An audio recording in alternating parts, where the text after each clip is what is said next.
Hello folks, today we'll cover a 2019 sentiment film called President and housemaid Chang'u Ming is the youthful heir and future leader of the worldwide Chang'u bunch. The film opens up with Uncle Ko Ming's guardian and certain of his folks reminding him to change his ruined ways and become serious throughout everyday life so he can assume control over the family's domain 1 month from now. Anyway, Ming isn't the slightest bit inspired by business. What's more, needs to turn into a performer, all things being equal. Uncle Ko answers that Ming is the, as it were, child of the family, and his folks have put every one of their expectations on him as they go, ever changing. A young lady named Xia Jin Shin puts her handbag on their stopped vehicle to get a call from her aunt. The last option gripes to Shin about cash that she should send for her father's treatment. Shin quiets her aunt down and tells her that she will send cash after her planned new employee screening. Today she also begins returning and forward with her aunt, and all at once Ming's vehicle begins leaving with her tote. When Shin understands this, she hangs up the call and starts pursuing the speeding vehicle. Ming in the long run sees her. What's more, confuses her with one of his casual hookups who he believes is following him for cash. He arranges his driver to accelerate, however Shin takes a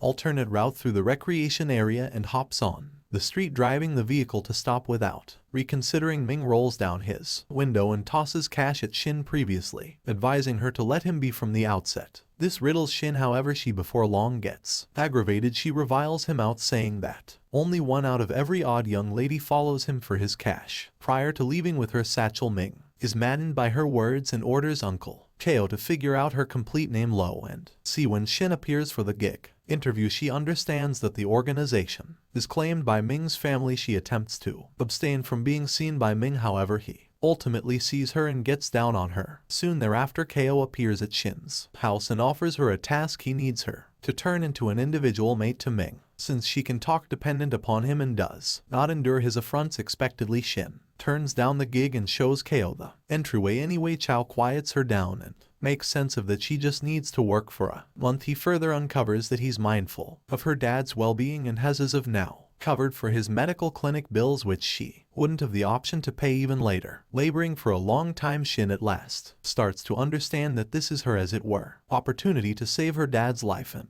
herself from obligation, so she hesitantly acknowledges the work. She likewise signs a non-exposure concurrence with Ko, which forbids her from filling anybody in about her discussion with them, including Ming. The following morning, when Shin serves Ming breakfast, the last option is shocked. What's more, quickly requires his Uncle Ko shows up and makes sense of that Shin was sent to work for him by their organization, and if they fire her with no substantial explanation, she could go to court and harm their notoriety, unfit to straightforwardly fire her. Ming takes her to play football with him. What's more, over and again hits her with the football, breaking her down. A while later, when Shin goes to scrub down, Ming turns off the water. This maddens Shin, and she goes up against me anyway. He tells her that on the off chance that she's struggling, she would be able essentially quit the place of employment around evening time. Shin calls her companion Suyao and fills her in about her burdens, notwithstanding coming from various classes. Suyao and Shin are truly close companions. Subsequent to listening to her companion, Suyao gripes to Shin about her life partner, uncovering that she doesn't adore him and she just got drawn into him in view of family pressure. The following day, Chow acquaints Ming with a man named Liao who will prep him for the greatest stage of his life. Liao takes Ming to a fashioner who assists him with tracking down a suit for his important day. When Ming leaves in his architect suit, Shin gets herself respecting him. A while later, Leo attempts to show him everything the organization. Anyway, Ming gets exhausted and begins messing around on his cell phone. Shin squeals on him and thus Ming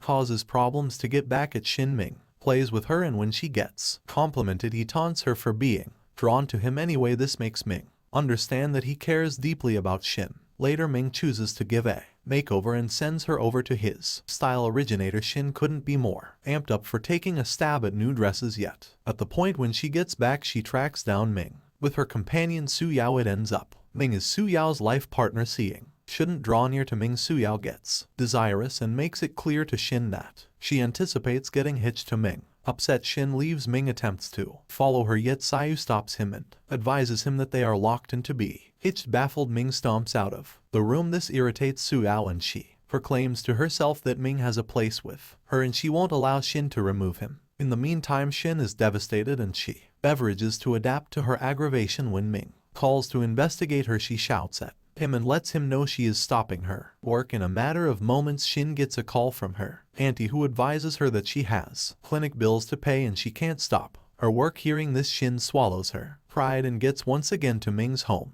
In the following scene, Ming advises her to go away, yet Shin apologizes for everything she said and vows to follow his each request. Ming at last acknowledges her conciliatory sentiment, however, at that point hauls her to a dim room and locks her inside as discipline. Shin begs him to let her out, however everything fails to attract anyone's attention. She ultimately acknowledges the discipline and glances around the dull room with a spotlight there. She runs over a guitar in certain honors Ming won for singing. Shin starts to identify with them after she understands that in spite of the fact that his family has given him all that, they additionally removed something from him. The following day, when Ming opens the entryway, he finds Shin sleeping and understands that she has agreement to overcome her concern. He conveys her to his room and deals with her later that day. When Shin awakens, she tracks down Ming sleeping close by. Frightened, she kicks him up and requests a clarification. Ming makes sense of that he conveyed her to his room since she had a fever, and when he continued to leave, she clutched his arm, so he needed to rest close by. Shin then,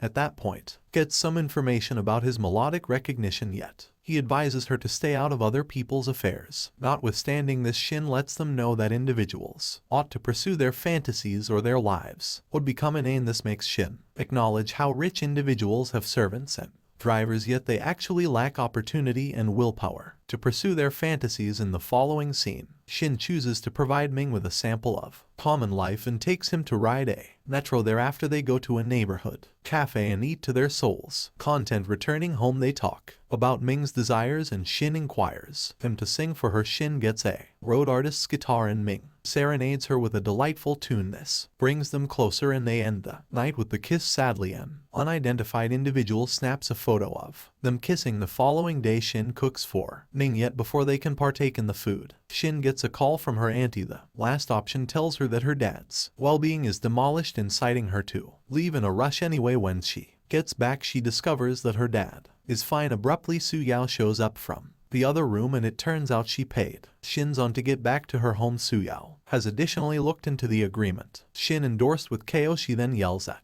Shin, referencing that she doesn't merit Ming and that she ought to leave them alone. Shin answers that they are frantically in adoration with one another, while Suyao could do without Ming. Soya answers that she doesn't mind, adding that Ming's family won't ever acknowledge Shin as their little girl in regulation. Suyao likewise reminds Shin that Ming will fly off the handle after he learns about the NDA she endorsed with Ko. Anyway, Shin is sure that Ming will comprehend, assuming that she clarifies it for him. Suyo then offers more cash to Shin and requests that she part ways with me. Shin is hesitant, yet her voracious anti-culpability trips her into tolerating the deal. In the interim, Ming keeps on exploding Shin's telephone, yet she doesn't bring his back calls. Soon Suyao shows up and tells Ming that Shin just came into his life for cash. This angers Ming and he tells how to quit pulling pranks on him, inciting Suyao to promptly show him the NDA Shin signed with Ko to show off her abilities. Ming is stunned by the disclosure and he calls Shin to affirm anyway. When Shin doesn't get his call, Suyao offers to call her on the telephone. Shin tells Ming that she doesn't adore him and asks him to just disregard her, adding that she obtained a sizable sum of wealth. This makes Ming extremely upset and he destroys. Sometime thereafter, Tsuya was seen talking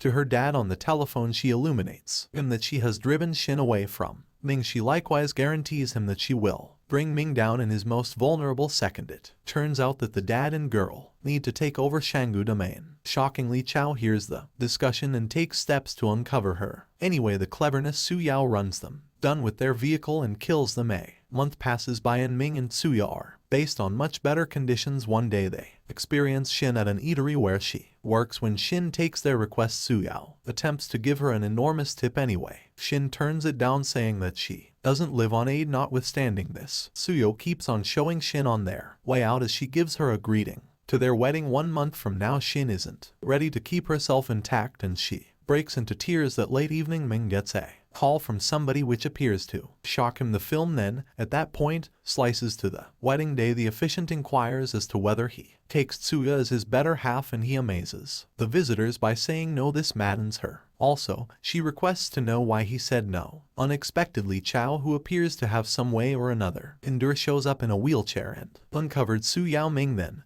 at that point, apologizes to the visitors and leaves. He chooses to seek after his energy and partakes in a good cause show. Shin ends up joining in the show and she breaks into tears. At the point when she sees him singing, she leaves after his exhibition, yet Ming takes note her and pursues her. The film closes as the two accommodate and embrace.